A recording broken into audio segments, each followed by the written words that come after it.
You're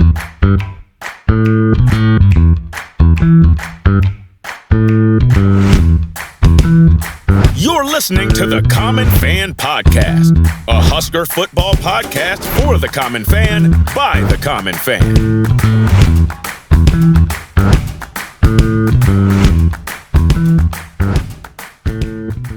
Welcome back to the Common Fan Podcast. I am TJ Burkle with Maddie Owens, Sr. and Geoff in Lincoln. This is episode 2 of the Reckoning series. Special guest Brandon Vogel is joining us for all of the Reckoning episodes, and our featured guest today is Mitch Sherman. In the first episode of this series, we took an in-depth look at whether Nebraska should have fired Frank Solich and what would have happened if they hadn't fired Frank Solich. Make sure to check out that episode if you haven't already, and don't forget to subscribe to our YouTube channel while you're at it.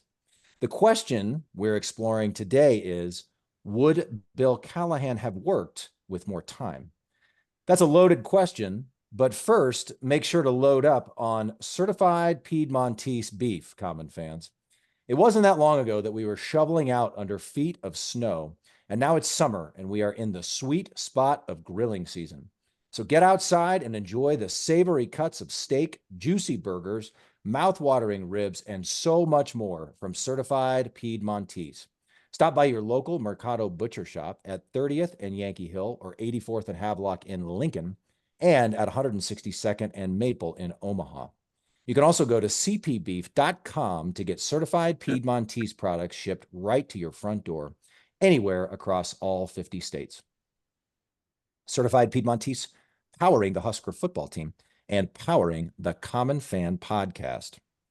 Welcome to one and all of these distinguished gentlemen. Guys, we're excited to have you with us today. Good to be here. Thanks for having me.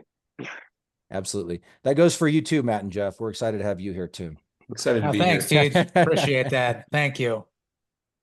So I want to jump right into this whole Callahan question. And Mitch, would love to kind of start with you, and kind of maybe start with sort of what was the outlook for Husker football when he was hired. But I think to do that, we have to spend some time on the whole coaching search saga. And you've spent a lot of time examining that question. You had a just phenomenal, what do we call it? More than a piece, more than an article, in the Athletic about everything that went down when Nebraska fired Frank Solich and went about the search to find his replacement. Can you just, talk us through? There was a lot of new stuff in there for a lot of us, I think. But can you just kind of remind us of some of the high points there and all the insanity that went into that coaching search? Yeah. Thanks for having me on, TJ. It was a double byline piece that I worked on for a few months with Max Olson, my coworker at the Athletic. And we just wanted to find out 20 years later, everything that we could about how that search progressed, because it was 41 days. And I remember being a young reporter at the Omaha World-Herald at the time that was happening, just how bizarre it was. And I didn't have a lot maybe to compare it to, because at Nebraska, coaching searches were rare. There was not a coaching search when Tom Osborne retired. It was I'm stepping down and Frank Solich is taking over. And that was, several years before, 6-7 years before we got to this 2003/2004 search. It jumped between years. It took place in 2 different years. So there was a lot that was happening, and in our reporting, and the story was out a couple of years ago, but in our reporting, we were able to dig up some gems in talking with Harvey Perlman, who was the chancellor at the time, about who the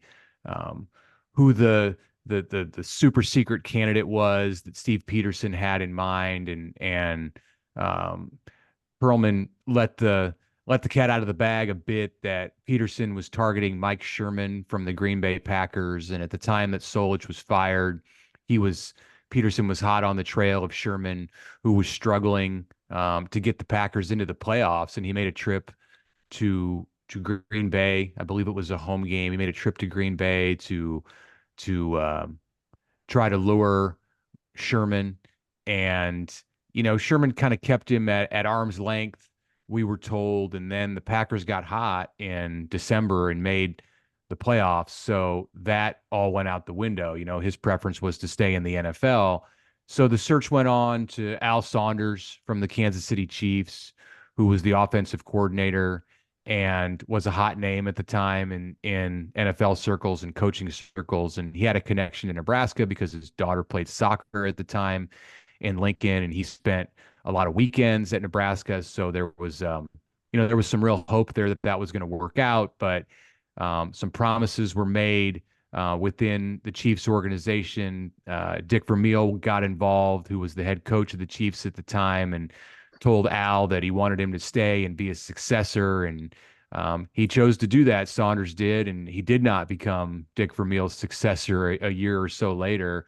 They went on to Houston Nutt. That was around the time of the new year. I recall myself driving out to York, Nebraska, to greet Steve Peterson at a deserted airfield as he came back from Fayetteville. It might have been New Year's Eve. I think it was.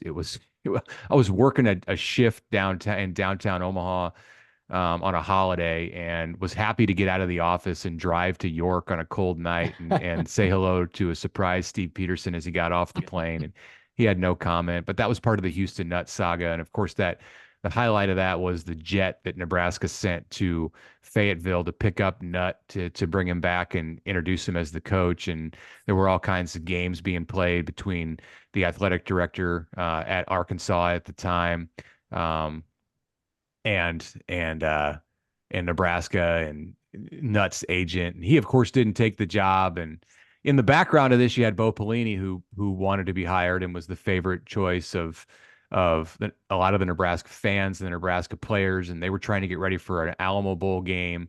So that was somewhat bizarre. Peterson had very little contact with Pelini through a lot of this, and they ended up with Bill Callahan, who flew into Lincoln in early January, and it was all very public. He was staying at the Embassy Suites downtown, and I recall being in the stadium when he was getting his tour with Peterson and some of the other higher ups at Nebraska. And a day or so later, he was being introduced. This coach of the Oakland Raiders, or recently fired coach of the Oakland Raiders. So, looking back on it, it was a wild time and one of the more unusual coaching searches that went down in college football in the last 25 years. I'd be curious, Mitch, looking back on it, either if you remember at the time covering it or in the work you did more recently a few years ago to kind of dig in and look back on it. Did it strike you as odd, firing basically a Husker legend in Frank Solich? Like you would think maybe they would have somebody locked in, and it's like, and I know, maybe they thought they did. But did it strike you? It almost felt like, in rereading your article in preparation to talk to you today, it sort of felt like, forget about whether or not this guy might work. It just, we're desperate to hire somebody at this point. Right. I mean, and I think one thing we probably need to acknowledge is in 2024, everything is so driven by data and process. And we sort of expect the kind of search like we saw Trev Alberts conduct when he hired Matt Rhule. That maybe wasn't as much the norm 20 plus years ago. I don't know. I don't know. That's sort of anecdotal, I guess, but just kind of curious on your thoughts on that, because in looking back, Solich had won a conference title. He had played for the national title. He's a Husker legend going back to when he was a player. What struck you about that? One, that they had this kind of a heavy emphasis on NFL guys, and two, they didn't really have somebody lined up as like the can't miss, this is our Nick Saban type, and this is why we fired Frank Solich kind of thing.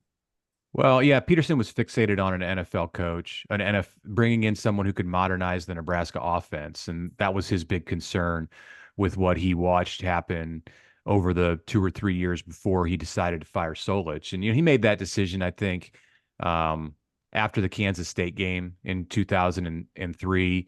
It was not a competitive game. And you remember Bo Pelini, the defensive coordinator, being angry at Bill Snyder after the game. And there was a little confrontation at midfield. And it was just an ugly day all around at Memorial Stadium. I mean, this is a Kansas State program that, yes, had beaten Nebraska a couple times, first in 1998, but the memories were still so fresh of Kansas State being a doormat. And sure, they had taken huge leaps, but not to the point where Nebraska expected to lose, and certainly not expected to lose like that. So that's the day that it went down. And in Peterson's mind, what needed to change was just the style of offense that Nebraska was playing. He wanted to see something more modern, and he thought the NFL was the answer. And that's why he targeted Mike Sherman. So, Bill Callahan, he came in some ways from like that same kind of tree of coaching, the West Coast offense. Sherman ran a variation of that. And so getting Callahan was maybe the next best thing in Steve's mind. But they didn't have someone lined up. It was a gamble that Steve was taking. He thought, or he hoped, that it wouldn't turn around in the way that it did for Sherman in the month of December. And if Green Bay hadn't made the playoffs and the Packers had decided to fire him, then I think that would have been a good landing spot for him. He later became the head coach at Texas A&M. So coaching in college was not something that was out of unrealistic in his mind. And it didn't work out. It didn't work out in a lot of ways for Steve Peterson, starting with that 41-day search in 03 and 04. And, that really just came to a head eventually in October of 2007 when he got sent packing because it was obvious that this thing with Callahan wasn't working. I think it's funny that you say that, Mitch. Like, I mean, we graduated in 2001. So to give you some perspective, it's 2003, 2004. I'm in my early 20s. You're out there getting all these detailed information about coaching hires. And at that point in my life, my maturity level was like, we need to hire Houston Nutt because his name is Houston Nutt. And that's a funny last name. I thought Houston Nutt would have been a disaster at Nebraska. Yeah. It just didn't seem in any way like a cultural fit. Right. And he probably made the right decision to stick around at Arkansas. It seemed at the point that Nebraska was going after Houston Nutt, and in the reporting of the story that Max and I did, we heard about how Steve Peterson connected with Houston Nutt, and it was through a mutual connection with Tim Cassidy, who was at Texas A&M at the time. And Tim is a great Nebraskan and a South Omaha native. And ironically, he came to Nebraska with Bill Callahan to be Bill Callahan's director of football operations and an assistant athletic director. And Nebraska tried to get him to stay when Pelini came on board, and Bo would have certainly worked with him. And Tim went on and ended up going back to Texas A&M. I think he ended up with Mike Sherman at Texas A&M and then Arizona State, and now he's with Jay Norvell at Colorado State. And Jay was Bill Callahan's offensive coordinator in those years. But he knew Houston Nutt from their days in the Southwest Conference and thought highly of Houston Nutt, and thought that he was doing Nebraska a solid there to recommend Nutt to Peterson, who Cassidy knew. And Cassidy had visions himself early in his career of a rise like Steve Peterson had. He could have seen himself as the Nebraska athletic director, and he ended up going more into football administration than just overall athletic administration, and has had a long, distinguished career. But so there were real connections there even before Tim worked for the Nebraska athletic department, and real reasons, motivation to want to help the Huskers out. So he sent Peterson in Nutt's direction. We can never say how that would have gone. I don't see it. I don't think it would have been what it would have been well received or gone over in a successful way on the field. So what would have maybe been more well received, and this is what I've just noticed from Wikipedia and on the internet, some bigger names. There was rumors, I think, that Steve Spurrier, who was with, now the Commanders, but Redskins at that time, and even Urban Meyer was on the radar when he was at Utah. Is there any validity to either of those, or is I that think just completely rumor Yeah, I based? think Urban was like a year removed from having Alex Smith and a big year at Utah that then propelled him onto Florida. So if his thing had been like fast tracked 1 year, then he might have been like a slam dunk candidate that everybody was going after, and maybe Nebraska would have been viewed as the best job available, and he ends up at Nebraska. But it just didn't line up from a time standpoint because I don't think people quite realized who and what Urban Meyer was at that place in his career. He was really close to getting there, and had a background at Notre Dame as a successful assistant coach, but maybe a year away, a year later, and Urban Meyer's the coach at Nebraska. And I think he would have seen that as a great opportunity and something that, he looked up to Tom Osborne. Undoubtedly, you can see it in the way that Meyer structured his own offense. And he took Tom Osborne's offense and took all the running elements and the option elements and then threw in a complex passing game with that. And that was revolutionary at the time. And he started doing that at Utah and then took it to Florida and eventually to Ohio State. And people have copied that all over the country. But Spurrier, I think, was more like any job that opened up. His name just kind of popped up because of who he was, like the eccentric Right. personality. And I do recall like there was a really short period of time, like a few hours of a window, maybe right when his NFL season ended, that he, he shot it down and said, no, I'm not talking to Nebraska. I don't believe Peterson was ever on his tail. Bill Cowher's name was brought up, and I think that was more just the same kind of deal as Spurrier. We tried to track that down to find out if Cowher was actually involved, and couldn't get any kind of real scent that he was, any confirmation. We talked to some people at Fox who worked with Cowher, who I think asked him the question, and he just said no, it was not to be. Like, he wasn't looking for that at the time. They did go after Mike Zimmer, who was the Dallas Cowboys defensive coordinator and later became the head coach of the Minnesota Vikings, and brought him in, and he turned it down or took himself out of the running after touring Lincoln, and so that was a defensive guy, which didn't really fit at all what Steve was looking for. He was getting desperate, I think, at the time when he brought Zimmer into Lincoln. I think the thing that the one that could have worked and would have generated some excitement is Saunders. He wasn't the biggest name out there, not a name like Spurrier, but I think when people got to know him, and he had, of course, the Kansas City connection, which I think would have helped with Nebraska fans. Like, hey, he's a Midwest guy, and he's got this family thing going on in Lincoln, and he would have come to Nebraska and said the right things. Where Callahan came in, and it was just he didn't know Nebraska. He was fine. He said football stuff and talked like a football coach, and we're going to throw the football around, whatever. But Saunders, I think, would have resonated with Nebraska people. Would he have won? I don't know.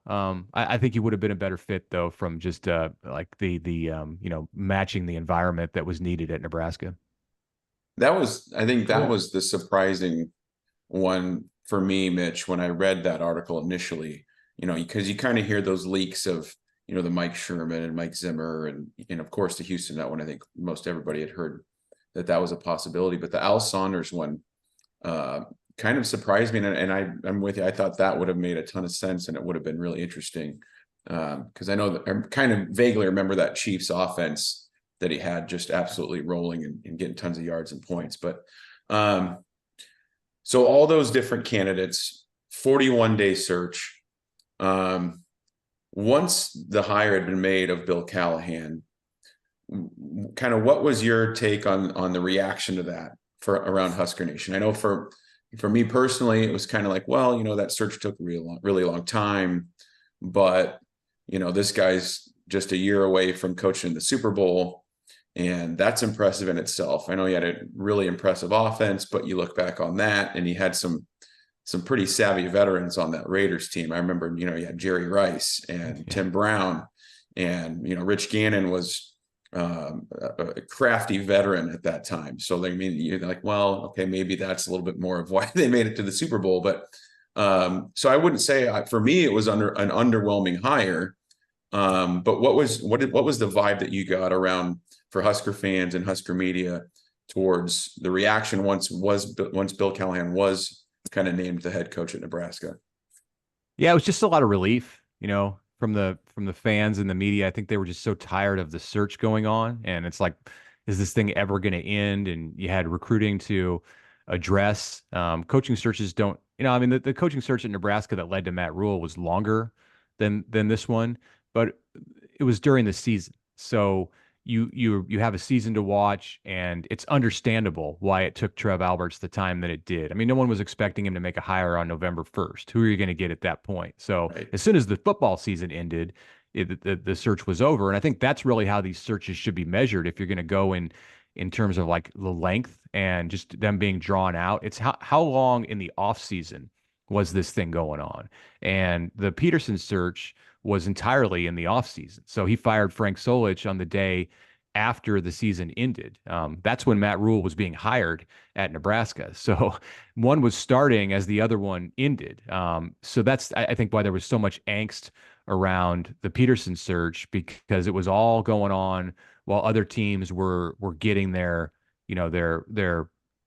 everything lined up for the 04 season. And Nebraska was already behind after 03 in its mind, even with the 9 victories that it got after the Alamo Bowl win. And yeah, I mean, it was in season because they were preparing for the Alamo Bowl, but that just complicated things. It was like the season was basically over after the Colorado game that year. And people took for granted a bowl game. It had been how many years in a row with a bowl game? I mean, back to the 60s. So you didn't see that as some kind of a special treat like it would be viewed today. The relief that they had a coach, and he was okay at the beginning. He didn't drop the ball. I think sometimes we want to look back on this and we remember 2007, or maybe we remember the end of 2004, his first season, when he seemed to just kind of shrug off the fact that the bowl streak ended, like they lost the last game of the year, and he's like, "Hey, it's one game, one season, no big deal." And it was a big deal to Nebraska fans that they went 5-6 in his first season, but when he was hired in January of 04, people were glad to have a coach. And he said some of the right things at the press conference. He sounded like a football coach. He talked like a coach. He had some Midwestern roots.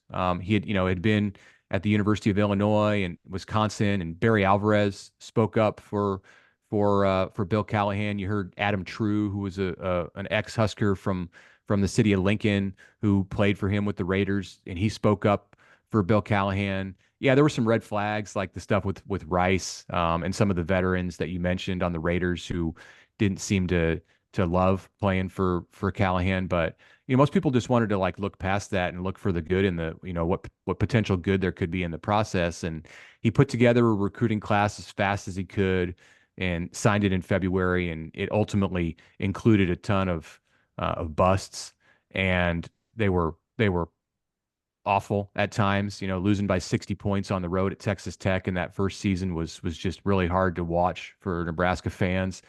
But there was also momentum that was growing through that first year, because his second recruiting class was full of stars at the time, and people who turned out to be stars. I mean, you're talking about Ndamukong Suh in that class, and Zach Taylor.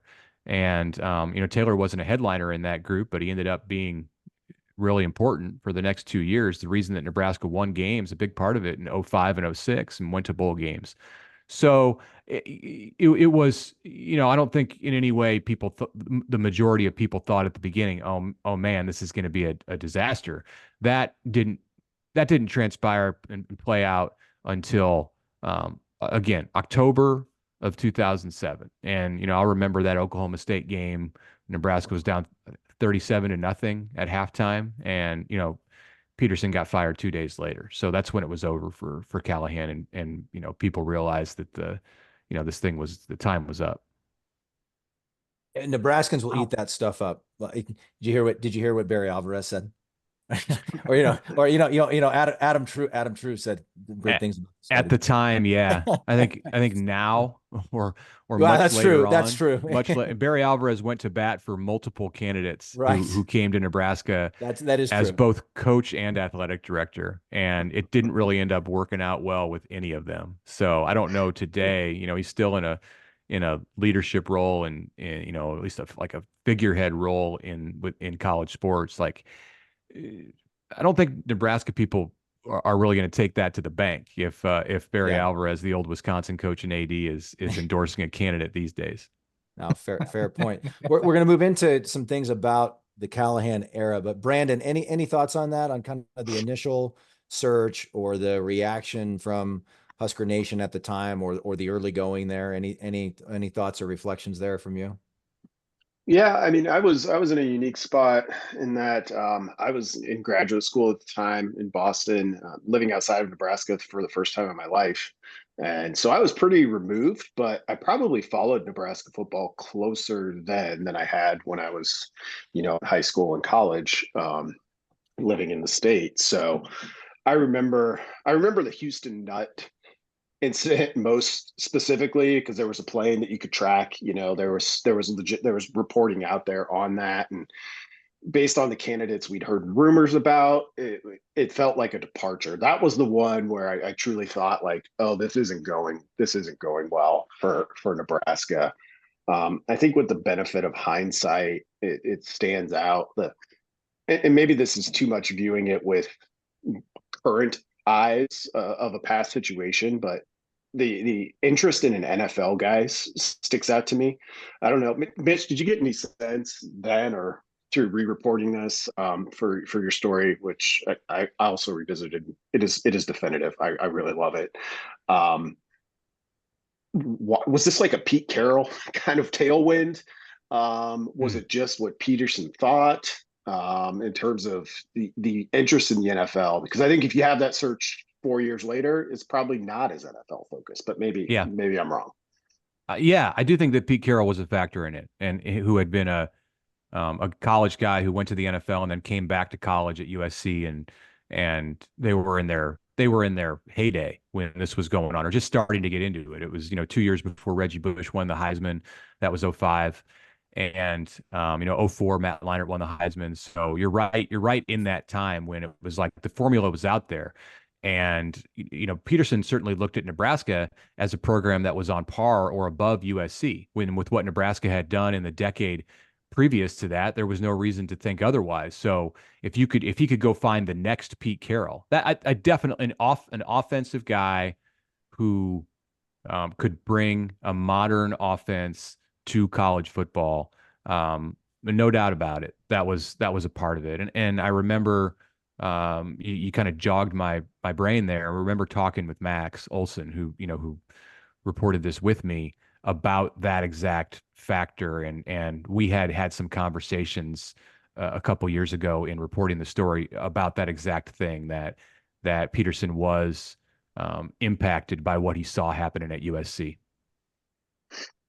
Yeah, I mean, the other thing that jumps out to me about the whole search is like I think it's clear with the benefit of hindsight of this was Steve Pearson's like big bet, and he was a really successful recruiting coordinator before he became an administrator at Nebraska and Tennessee, and I think Notre Dame. And like you look at what he did in his first stint at Pittsburgh, he got there, he like massively changed their uniforms, their whole identity, changed the team colors, made a coaching change there, got to Nebraska, changed the uniforms, which only lasted for a year. He was the guy who I think came from a place where his job was to make a program as appealing to the top athletes in the country as you could. Tried to do that at Pittsburgh, and then I guess his first Pittsburgh stint was a success. Nebraska, not so much. So it's just looking back on it, it stood out to me of like, oh yeah, this guy was a recruiting coordinator who is the AD now and had total control over all of his decisions. Yeah, he was at Ohio State, in addition to Tennessee and Nebraska as a recruiting coordinator. So you're talking about blue bloods where he was, and you're right. I mean, he was a self-made guy who came into the football office and really was willing to do anything for Tom Osborne in those days in the 80s and 90s, and worked his way up and became a recruiting coordinator, and then went off. He did it the way that you need to do it, like the perfect way. Went off to some other big schools and had success, and then got the smaller AD job at Pitt. Smaller in terms of like it wasn't as big of a brand, and did a great job there, as you said, in his first stint. And then when he came home to Nebraska, talk about excitement around a hire. Of all the hires that Nebraska's had in these recent like being 20 years, you can go back to like the Solich hire and then Callahan and Pelini, Riley. Other than Scott Frost, I think Steve Peterson was the one that was most universally acclaimed, and people felt like it was the perfect fit for Nebraska and felt fortunate that Nebraska was getting this guy. And he lost touch, I think, a little bit with what a lot. Maybe he didn't. Maybe he just thought that he was going to continue to be the person that he was. He's kind of ruthless, and that worked in a certain way when he wasn't everyone's boss. But when he was in charge of the department at Nebraska, like it went sideways before he even brought on Callahan. Sideways in just like the way that people within the department felt like they were being treated. And it's just a sad story because you're talking about a Nebraska native who had a ton of love for that school.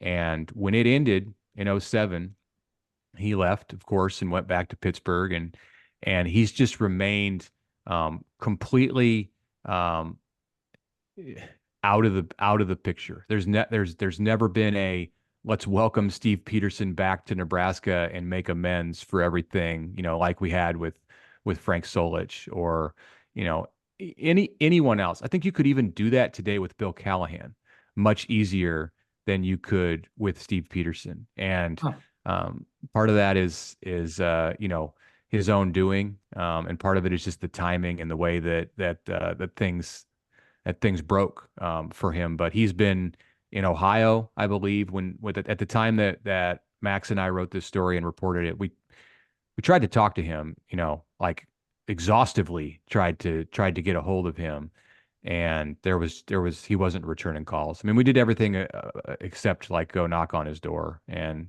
I just didn't know that was going to be productive. But reached out to him and his wife, and no answer at all. Talked to people close to him about what he was up to, and heard from people at Nebraska who worked with him and hadn't heard from him in years, and would like to have heard from him, would like to have been able to just like restore, if not a friendship, just a relationship. But for I think the majority of the people that he came across in his time at Nebraska, that just hasn't been an option in his mind. I feel like if you would have knocked on the door, his parents would have, like Ray Finkel's parents in Ace Ventura, you would answer the door with a shotgun. What do you know about Steve Peterson? It's possible, yeah. I think that real quick, that I thought that's interesting, Mitch, that you brought up because I remember that how well received it was when we hired Steve Peterson as the athletic director. And I even remember the press conference when he announced that we were firing Solich, and the line that he had, how we're not going to surrender the Big 12 to Oklahoma and Texas. And there was some serious chest thumping going on, at least in my household, when he made that comment, just kind of like the bravado that I think is pretty appealing to a lot of Husker fans, that like, yeah, we're not going to surrender. So while I think we kind of questioned firing Frank, somebody getting up there at the podium and saying, hey, we're not going to let these guys run all over the Big 12. We're still Nebraska. Even at that point, I think that there were still people that were like, okay, this guy has a plan. He knows what he's doing. So I've had to jump in there and mention that, because I remember feeling like, okay, this is Steve Peterson. He's been here. He's a Nebraska guy. Like, this is going to be a good athletic director, a good fit, and all that. And then it just went south on it, based on, like Brandon said, his big gamble. Matt, I think that speaks to an important point that we should keep in mind for this conversation is, and you kind of hinted at this when you were talking about how we viewed ourselves compared to USC, Mitch. Like, we have to remember how we thought of ourselves around the time that we fired Solich, and going 7-7 in Solich's second to last year, the sky was falling. I mean, that was the first time we had won fewer than 9 games in, again, going back to Vanny, right? And I think there was still very much a sense, like, I think even we're going to get into the Callahan era in a minute, but even his first year obviously was a transition year. It was very rough. But even when he went 8-4, even when he went 9-5, I think there was this sense that like, well, we're going to get back to being Nebraska. Like we are like USC. We are like Ohio State. We are like whoever these programs, Texas and Oklahoma, like we're Nebraska. And I think it's hard to remember that today in 2024, given how beaten down we are as a fan base and how rough things have been lately. But I think it's important to keep in mind as we have these conversations, it was a different mindset. And I think, we talked about it in the Solich episode, but I think, there's been lots of debates over the years about firing Solich, but I think at the time, a lot of Nebraska fans were pretty open-minded about it and saying, listen, 9-3 is not going to be good enough every year, kind of thing. Yeah, Nebraska was a top 10 program, Right. undeniably. I mean, in 2001, just a couple of years before this, it played for the national championship in the Rose Bowl. Strange circumstances that got Nebraska to that game, but it was a one-loss team that went out and stood on the field with that great Miami team in Pasadena. But yeah, the storm clouds that were circling above with the changes around college football and just like the shifting of the game more to the south and the way that the power structure was moving and like the chess moves that Jim Delaney was starting to contemplate in the Big Ten to position his league in a different way. That wasn't what Nebraska fans were looking at. It wasn't what Steve Peterson was necessarily looking at. But I think he had a sense that Nebraska had to do something big or risk being left behind. And in that way, like his comments about not surrendering the Big 12 to Texas and Oklahoma were spot on. That's what he needed to say. That's what he needed to think. He talked about gravitating to mediocrity, and of course, that's right. That's Nebraska should not have gravitated to mediocrity without putting up a fight. So the problem was that it's just like the way he chose to fight was turned out to be ill-advised. That's at the core of why we're doing this whole series of episodes, Mitch. That's spot on. All right, so moving on, kind of a quick 30,000-foot view of sort of the Callahan era. He goes 5-6 in his first season in 2004. He went 8-4 in 2005 with an impressive victory over Michigan in the Alamo Bowl. He went 9-5 in 2006, won the Big 12 North in 2006. I think people forget that sometimes. Lost to Oklahoma in the conference title game and lost to Auburn in the Cotton Bowl that year. One side note, just of note, 06 was the year that college football went from 11 regular season games to 12 regular season games. So just FYI reminder for the common fans out there. And then I think, went into 2007 with a lot of optimism. I mean, you could kind of make the argument that every year there was more and more improvement. And then, of course, they ended up 5-7 with one of the worst defenses since the German invasion of France in 1940. Mitch, like in your mind, what was the moment there, like, or moments, I guess, or I'd open this up to the group too, Brandon, anybody. We'll start with Mitch, but when was there like the most hope or promise? Like this is going to work. Like we got a guy who's going to get us back to the mountaintop. Or was there maybe the Michigan Alamo Bowl win?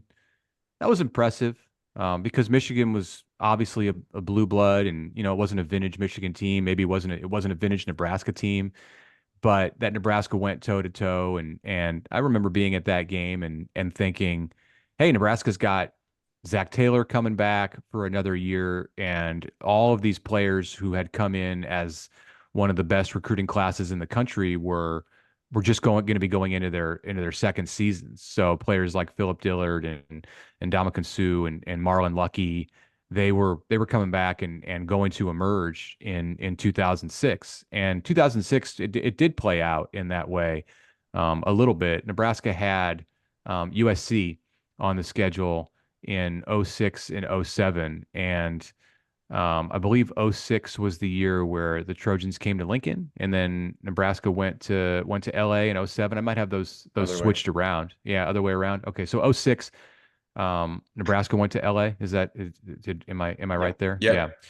And I think when Nebraska went out there and just kind of laid down and let US, it was like Callahan was resigned to the fact that they just didn't want to get blown out.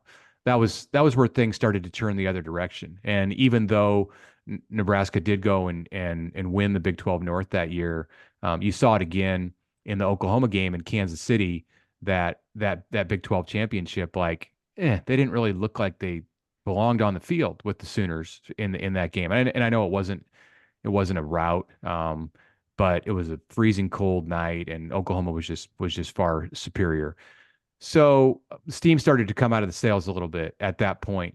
But at the end of 05, there was promise with Zach Taylor and what was going on. And, once he left, really the bottom started to fall out. And I know it was defensive driven, but I think the offense was a contributing piece to it also. Even though Nebraska put up a ton of points, with Sam Keller and Joe Gans in that 07 season, the offense wasn't the same without Zach. You couldn't do some of the things. He was so smart, and you can see that now. Obviously, I don't need to list off what he's done since he left Nebraska, but it was it was starting to go in the wrong direction, I think, with his exit. And I'd even point to that USC game where it started to turn on Callahan. Well, Brandon, any thoughts? Oh, go ahead, Matteo. Go ahead. I was just going to say, this whole series, this Reckoning series, is kind of a whole series of what ifs, right? So then my what if for the Callahan era, not just the defensive side of the ball, but what if they don't bring in Sam Keller and Joe Gans is just running that team from the jump? I mean, because that, you saw a shift there. It was around mid-season, I think we were playing maybe Texas or Texas Tech, one of the two. And Joe comes in and he's looking like this offense looks way better under this guy, and I think me and a lot of Husker fans, well, why wasn't he the quarterback from the beginning of the season, instead of, bringing in Sam Keller, this highly touted transfer. And so that's a what if for me too. I mean, I think they kind of had stars in their eyes a little bit. And then again, go back to USC, how dominant they were at the time. This guy, Sam Keller, beat USC when he was at Arizona State. So maybe he can beat USC and when he's playing with Nebraska. And it's just not how things work. So Keller looked like the NFL guy, right. And that's when you bring in an NFL coach and you're running a West Coast offense, the idea is that you're going to have an NFL quarterback.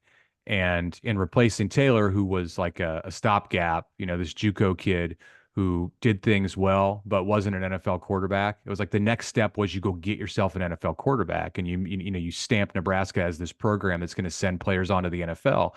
And that's how you build it from there. Then you start recruiting those kids out of high school.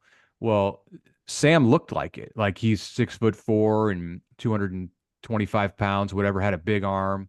And Joe did not look like an NFL quarterback. You stood those two next to each other and you'd pick Sam Keller every time. But who did the players play harder for? It's no doubt about it. It was Gans in that 2007 year. Yeah, absolutely. But Brandon, any thoughts on that in terms of sort of the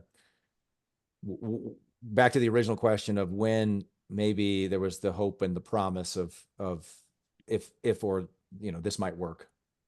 Yeah, I think that game at USC stands out to me, and I think that's a good pick for a turning point. I mean, it seems like Nebraska's game plan for that game was maybe USC will do something dumb and throw 4 interceptions, because like offensively, I remember Nebraska just kind of very vanilla run game. They were not going to make the mistakes, and sure, they kept it to 18, which I think is about what the line was for that game. For me, the like, maybe not the turning point, but the sign that, something seems to have changed here was the 41-40 win over Ball State. Yes. That came the week after the USC. So USC came to Lincoln in 07, and I think that game was 49-28 or 31, something like that. It was a much worse loss than the year before in LA, in my opinion. And then you had Ball State coming the next week and really should have won that game. And it was at that point that Nebraska was 22nd, I think. I just pulled my 2007 Phil Steele down to check. That's where Phil Steele had him. It looked like you were looking through old programs or something. I was physical media. I do actually use this stuff.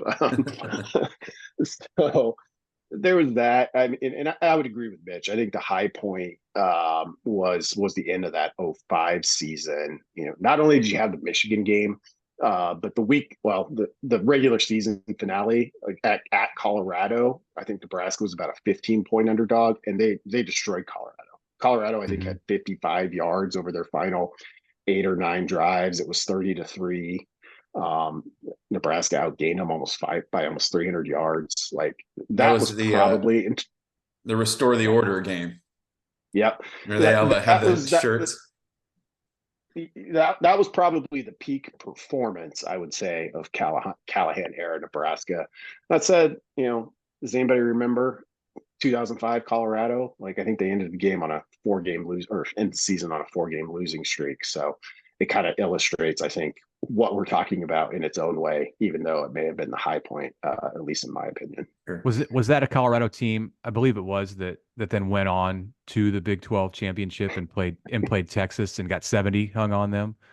I mean, a great Texas Vince Young Texas team, but right. National championship winning Texas team, I think, right? Yeah. So a lot of 6 degrees of separation there, but would that have been? Was that Dan Hawkins? Was Dan Hawkins the coach at that time? Gary Barnett. It was Gary Barnett's final season. Joel Klatt was their quarterback. That's right. And then Hawkins came in. And of course, that Texas team played SC after it dispatched of Colorado and beat SC in the Rose Bowl for the national championship. And to add one more thing to Brandon, to what you were saying about SC coming to Nebraska in 07, Callahan at that time definitely his game plan for that game was a direct reaction to the response that he got and the criticism that he received for Nebraska's game plan the year before when it went out to LA and just went into a shell. He said, okay, you want us to open it up and try to go toe to toe with these guys and have a shootout? We'll do that. And it went very badly. So it's at that point you're like, I mean, who's coaching this team? Like, it's, you want the coach to be able to hear what the fans are saying, but you don't want him to make decisions off of, being criticized. And I felt like he was overreactive there in that moment, but it was already over at that point. That 07 team, even before USC came into Lincoln, it wasn't going to go and gain steam on 06, pick up where 06 left off. It was inevitable that thing was going downhill that year. Thanks for bringing up Dan Hawkins, Owens. Now I can't get that. It's Division I football. Yeah. Sound drop out of my head. Classic. Yeah. I think we can all agree it was kind of a weird time in general for not only Nebraska football, but just like the university as a whole, because, we're focusing on an NFL quarterback and kind of trying to revolutionize the program and go in a different direction. But even outside of football, I felt like the university was making pretty wild decisions. Like, let's not forget that during this time, Nebraska was filming that Tommy Lee Goes to College reality show. Does anybody remember that? Yeah, I remember that. We had Bill Callahan coaching on the sideline, and then we had Tommy Lee in the drum line at our home games, which is some of the weirdest crap I remember from that era. I think Mike Stunt's moment of fame, aside from the 2001 Black Flash 41 reverse. Mike's wife, now wife, was Tommy Lee's love interest in that reality series. She was the tutor, the hot tutor. Yes, the hot I remember tutor. that. That's right. Yep. That is hilarious. Mike got the last laugh on He that sure one. did. He won. He's the winner here. I think there was that Jim Carrey. We're doing weird things, man. We had a Jim Carrey movie that got filmed. I think it's called Yes Man. Bill Callahan is the coach of the Huskers in that movie. Like, he's immortalized on the silver screen, and that's what America remembers from the silver screen is Bill Callahan being our coach. Just a weird time. I don't know if a lot of Americans remember Yes Man at all. But I have no idea what you're talking about. But we also got Pound the Rock. We also got the Pound the Rock from that era. That was the mantra that Callahan introduced Yeah. in 05, because the 04 team, his first year, didn't run the ball like he wanted. So in 05, I might be 1 year off. It might have been the 05 team didn't run the ball the way that he wanted. I think it was. I wrote a story about this in the Athletic last season, because the Rock is still there. Yeah. The Rock sits outside the Hawks Center, or at least did a few months ago. I'll have to check next time I'm going in. They can't move it; it's just too heavy. So Yeah. they roll it like 50 feet and say, "All right, just leave it here." But Bill, I found the landscaping company and the guy who delivered the Rock to Memorial Stadium ahead of it was before the 06 season. So we talk about 05, 06. One thing that Callahan didn't like about the 05 season, despite, going and winning the Alamo Bowl, was he didn't feel like they ran the ball well enough. So they had a real emphasis on running the ball going into 06. And they had to pound this dumb rock every time they came out of the locker room. And the players just laughed at it. They thought it was a joke. And like, this is not something that motivated them to be a good running team. But it was there and it stayed around. And Scott Frost, he moved it out to the outdoor track, and then they had to move it from the outdoor track because they started building the Osborne complex that's now opening. So that's a relic of the Bill Callahan era too. Yeah. Well, players may not have liked it, but it appears to have worked.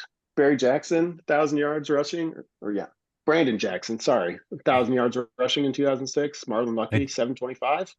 They did run it better. So they did pound the rock. Yeah. Bring it. I guess we need to bring it back. Well, offensive numbers were that was more offensive numbers were inflated in 07. I'm sorry, but 06 legit Nebraska ran the ball. Well, I think that speaks to, I want to throw some other sort of numbers out there that try to give the whole picture, just what an odd time it was. But as we try to consider this question of would Bill Callahan ultimately have worked with more time? But if I recall correctly, the early 2000s was kind of the beginning of rivals in some of the recruiting services, but they do have rankings going back to the Callahan era. So he recruited pretty well is one thing I think we need to consider, right? So you had the number 27 class in the country in 2004. Mitch, you kind of mentioned that was kind of thrown together. Actually 04 might have been, well, anyway, had the number 5 recruiting class in the country in 2005, number 20 recruiting class in 2006, number 13 recruiting class in 2007. So, all of those pretty good. I think Husker fans still to this day would take top 20 recruiting classes. And then, you look at the offense, and again, I think we need to remember, at least maybe this is just me, my recollection is that Husker fans were pretty open-minded to moving away from the option and moving away from, even when Osborne's teams were at their best, we were always criticized for kind of being this boring ground and pound type of team, even though there was so much more to it than that. But it took a couple of years to transition to the West Coast offense. But in 2006, they were number 17 in the country in total offense, averaged nearly 31 points a game, almost 415 yards a game. In 2007, it was rough, but mostly, a lot because of the defense, but they were still 28 in the country in total offense, averaged over 33 points a game, nearly 470 yards a game. And so, we talked about some of the turning points. I want to come back to those, but that's all against the backdrop of some of these other really broad, kind of oddly conceived changes that, there was a de-emphasis on the walk-on program. I went back and found this quote from Tom Osborne, who's being interviewed in 2012, so post-Callahan era. But I think this is more in reference to Peterson than Callahan, but he says, quote, "There were certain things that we found had disappeared. We found the former players were not at practice for the most part, did not feel they were welcome in the building, and that was unusual for me." This is Osborne talking. "Most of the All-American pictures had been taken down, and a lot of the history had pretty much been cast aside. I really don't know why that was done. We tried to make the players feel welcome to come back and tried to restore some of the history and tradition," unquote. Do we ever get any insight into what the thinking was behind these massive changes? And I feel like at the time I felt a lot of anger toward Callahan, and this was all lumped together as this is Bill Callahan getting rid of the walk-on program. This is Bill Callahan who doesn't believe in defense. This is Bill Callahan who wants to throw the ball too much. But I feel like Peterson's culpable there too as well. Do you know some of that backstory, Mitch or Brandon? So I talked to a former player recently, and we were having this discussion about the way that former players are treated at Nebraska. And, his theory on it is that when one regime replaces the other, the incoming regime will always say that one of the faults of their predecessors is that they didn't treat former players well. So you you hear it from the Osborne as AD regime coming in after Peterson.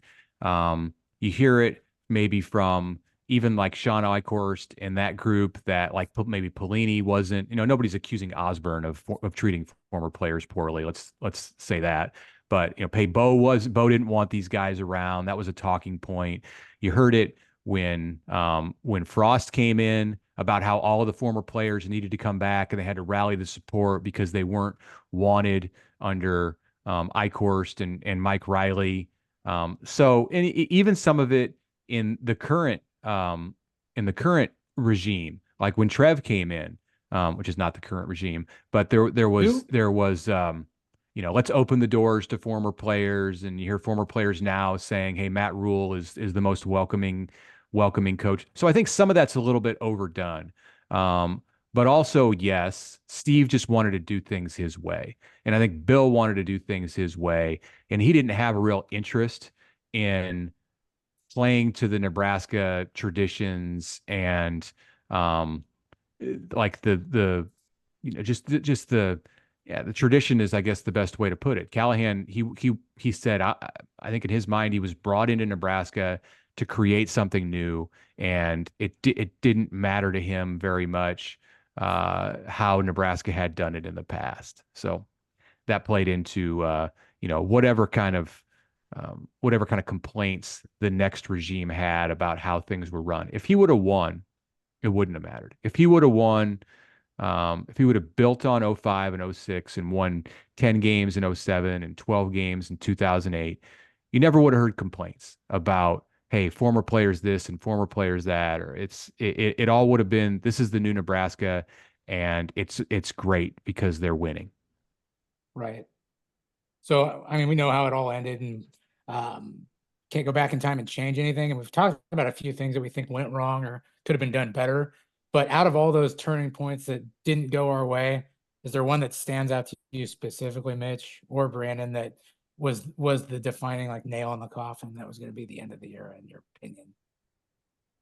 Just for the Callahan era, I mean, it yeah, was, as a whole. What do you think was the last and final straw that finally just kind of did it in for us? Oklahoma State that year. I won't forget that game. Was working for the Omaha World Herald, and I had a radio interview scheduled at halftime with whatever, I believe it was ESPN,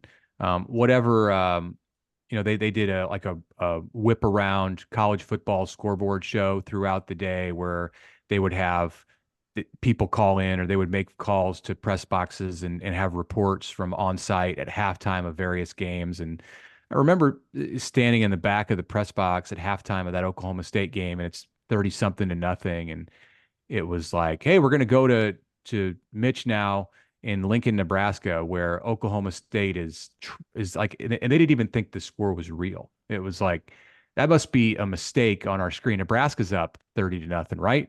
And I'm like, no, here's what's going on. And, it was, there was shock around the country that this was where Nebraska had gone. And the only thing that could be done was fire Steve Peterson on Monday. And they did 2 days after that game, October 15th of 2007, and bring Tom Osborne back, put him in the athletic director's seat as the interim, and just let him evaluate Callahan for the next 6 or 7 games so you can do what's needed and make a change. And, that's how it went down. The rest is history. Wow. Well, I guess do we know, like, at this point, what happened with that defense? I mean, I kind of remember we had some guys that were what I thought were fairly talented players. And I mostly remember these teams scoring these points and getting all these yards running the football. At least I remember, I was at the USC game, I was at Ball State, I was at the Oklahoma State game, and I just remember guys running free. Do we know what at this point, what happened to that defense? And furthermore, was in building off of that, I guess is a two-part question. Was Bill Callahan firing Kevin Cosgrove and a different, new, better defensive coordinator away from making the thing work at Nebraska and continuing to be the coach? Yeah, who knows? I mean, maybe he could have put a young Bill Bush in charge of the defense at that time. And Bill was a good recruiter on that staff and was coaching safeties and helping with special teams. And I don't know, they just needed somebody the defensive players needed someone to inspire them. I mean, it's crazy to think that Ndamukong Suh was a part of that. And he may have been injured that year in 2007. I think he was playing as a backup. Like what? I mean, why is he a backup? So on that defense. Right. Cosgrove wasn't getting through to the defensive guys. And I remember the Kansas game, you had Todd Reesing and a really good Kansas team in 2007, and they were throwing it all over Nebraska. And then Kansas State came to Lincoln, and it was the game that Harrison Beck played. And I think that was the Harrison. No. That was Gans. Sorry, it was Gans. Beck was back in 2004. But Kansas State was, just running up and down the field at will, and Colorado did the same thing that year in Boulder. So the defense just lost the desire. You have to have that as a defense. It's got to be driven by passion and desire and togetherness and swarming to the football, and they really had none of that. They lost all their mojo. Yeah, I remember. Sorry, go ahead, TJ. I was just gonna say, I remember Suh being so good on Pelini's, especially the 2009 defense. Right. That was more fuel for the fire of just, Callahan didn't know what he was doing. Like, of course, Suh's only good during the Pelini era kind of thing, but that's probably irrational, fan. I mean, emotions. Bill recruited him. So right. If it wasn't for Callahan, he never would have been at Nebraska. Exactly. Good old John Blake. Didn't John Blake right. get Suh? He was a great recruiter. And that's part of it. I mean, you had some coaches on that defensive staff who were great recruiters, and that was John Blake. Not a great defensive line coach, but man, he could bring in some talent. Yeah, he could. Brandon, any thoughts on the? I think, go ahead. Yeah. I think the issue with the 2007 defense was that the linebackers dressed up as volleyball players for Halloween. Remember that? Yeah, that was big. That was big on the blogs. Glancing at Phil Steele again, I think they had to replace 7 starters. I think that was just kind of the issue too. You had a Suh, he was young. You had a Larry Asante, guy who'd go on to be a pretty big part. But he was becoming a first-time starter. That was it. And sometimes you just have these seasons where kind of the bottom drops out a little bit. So, wrong time for that. Yeah. So you also had a recruiting class that year. I think you mentioned, TJ, that was a 13th ranked class, but they just they didn't bridge it enough. Like, those guys needed to be a year older, because that was Prince Amukamara and Eric Haig. They signed 5 kids out of Phoenix in that group, who eventually went on to be great players on great defenses for Bo Pelini, but they weren't ready in 2007 to step up as true freshmen. Yep. Well, I want to end with a discussion about the question at hand here, which is, would Bill Callahan have worked with more time? And one thing that got me thinking about this question was, I think we need to consider this, right? Callahan went 5-6 in his first year. Matt Rhule went 5-7 in his first year. If Rhule goes 8-4 in year 2 and wins a bowl game, and goes 9-3 and plays for the conference championship in year 3, with where we are in Nebraska football today, I think he almost certainly survives a 5-7 season in year 4. I think everyone is, and we're obviously have to acknowledge, totally different place in the history of Nebraska football, and also probably our understanding of the dynamics at play in the broader college football universe. But I think that's an interesting question to ponder. So I'll put it to you guys, and I want everybody to jump in here with your thoughts, but we'll start with Mitch and then Brandon. Would Bill Callahan have worked with more time? No, I don't think so. It's an interesting analogy there with Rhule, and I agree. He would get time if he wanted it after a 5-7 year 4, if he had 2 winning seasons in between. But totally different landscape. And you're talking about a different person too. I think Matt Rhule has a lot of equity built up and just the person that he's shown himself to be and the way that he leads the program. But set all that aside, it does come down to wins and losses at the end of everything. I don't think that Callahan in '07 was in any way headed in a direction that would have led to sustained success. So I don't think I don't think they had the makings of the '09 and 2010 defense being the seeds were not ready to be planted. That was because of the work that Bo Pelini did to go out and get Levante David, who was a piece in what 11, 10, 11. 10, 11. Yeah, Yeah. I think that's Yeah. So no, I think he was destined to fail maybe from the beginning, but certainly from, I think we pinpointed the USC game in '07 and then the Ball State game the week after. He was destined to fail at that point. Brandon, what do you think? Yeah. You could you could make a case to me that I might be somewhat receptive to that, like, he just, got some blockbuster coordinator hires, like maybe. But I think the best way for me to sum it up was kind of a personal anecdote. My sister was a student at Wake Forest in 2007. So I went down to that game, not as a media member, just to go to the game with her. And I remember being out in the parking lot talking with Nebraska fans and having a debate about Bill Callahan and the future of Nebraska football. And the question I put to someone I was talking to then was like, can you see Bill Callahan winning a national title here?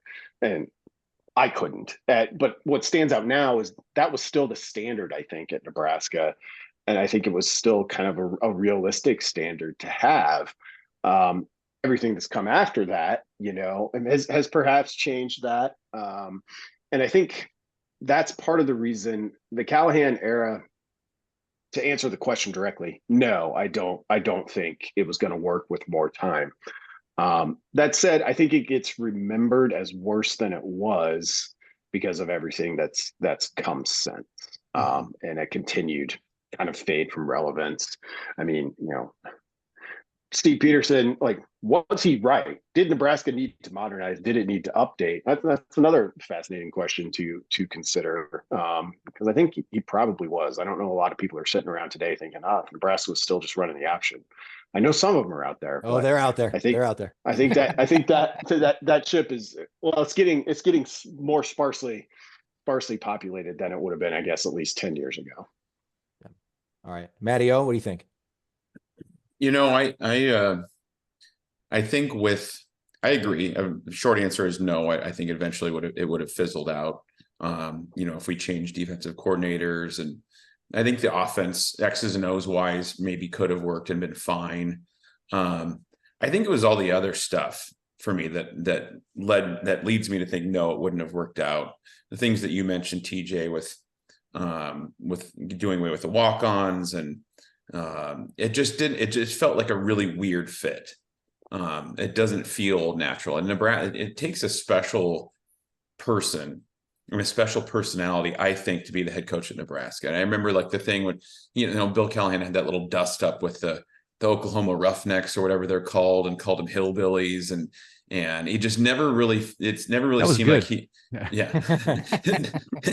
it never really seemed like he really felt comfortable in those shoes.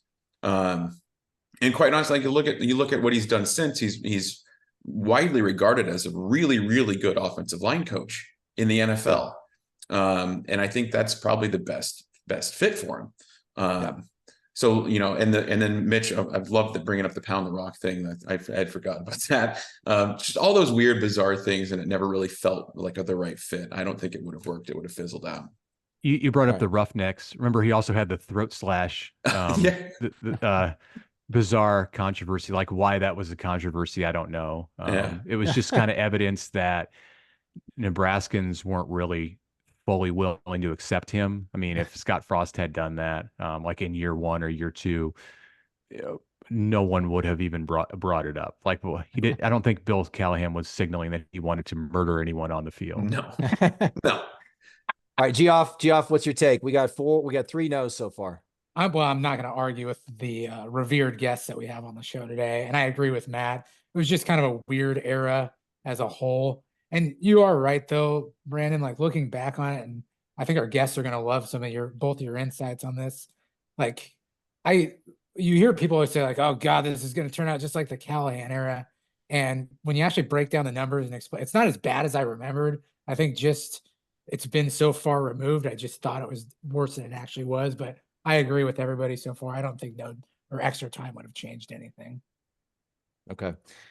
Well, I'll give my thoughts, gentlemen. I refrained from bringing this up until the end because I didn't want to make it personal, but my brother is Andy Burkle, who was the 2003 Nebraska High School Athlete of the Year. He was recruited by Solich. So his first year was Solich's last year, and his second year at Nebraska was Callahan's first year.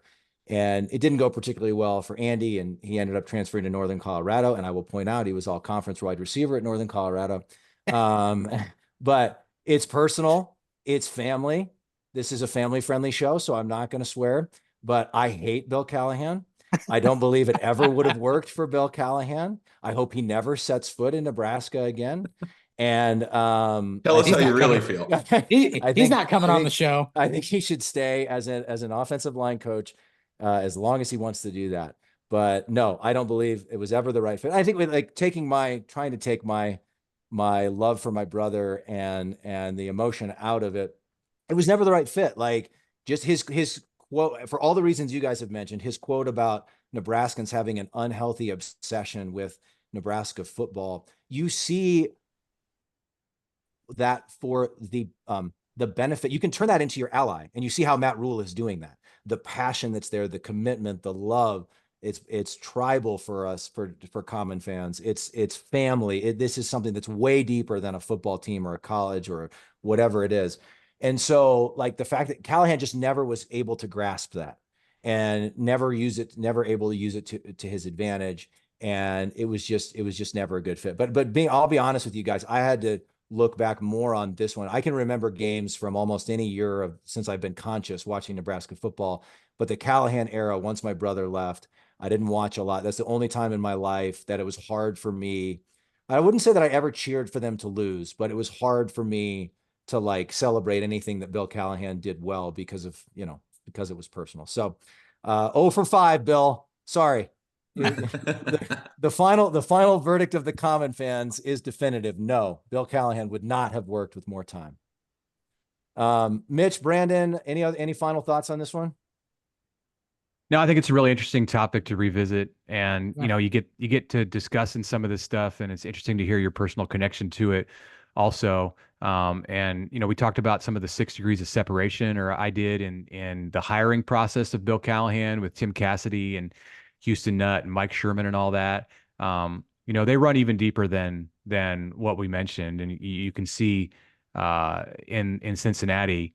In Cincinnati last year, Brian Callahan as the OC for Zach Taylor, and those two met at Nebraska when Brian came to visit. He was at UCLA playing, and he came back to visit over spring break, or I believe it was spring break, but summer also, and met Zach Taylor. So the seeds of that relationship began at Nebraska because of Bill Callahan, and now Brian is a head coach in the NFL, and Bill's still at it in the NFL. It's Zach and his wife met at Nebraska, and he married Mike Sherman's daughter. Interestingly, no reason, nothing to do with Mike being a prospective candidate for the Nebraska job, but Mike knew Steve, Mike knew Tim Cassidy, and sent his daughter to Lincoln as a graduate student in athletics, and she met Zach Taylor, and now they're living the life in Cincinnati. So just a lot of it's amazing to see all these years later just where the different pieces have fallen, and it's a time in Nebraska football history that people want to forget, but people don't want to forget Ndamukong Suh, and people don't want to forget Zach Taylor. So there's some good that came out of it. Yeah, for sure. I'll urge people not to forget Marlon Lucky. I think he got caught up in the wash of this one too.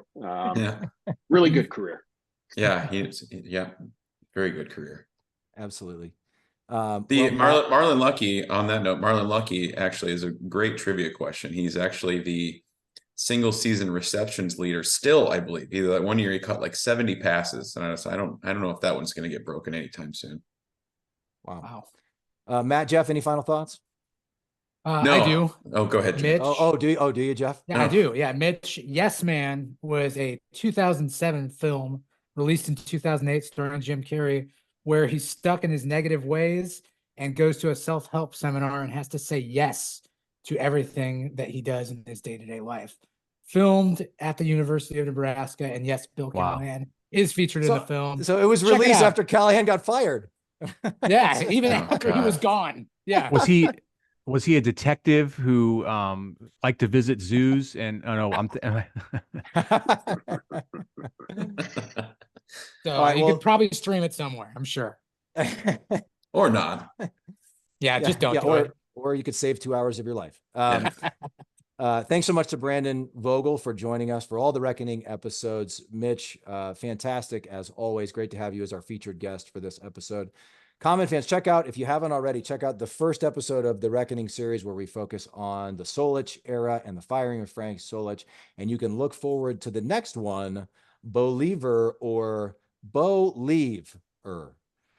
Until next time, Common fans, as always, GBR for life.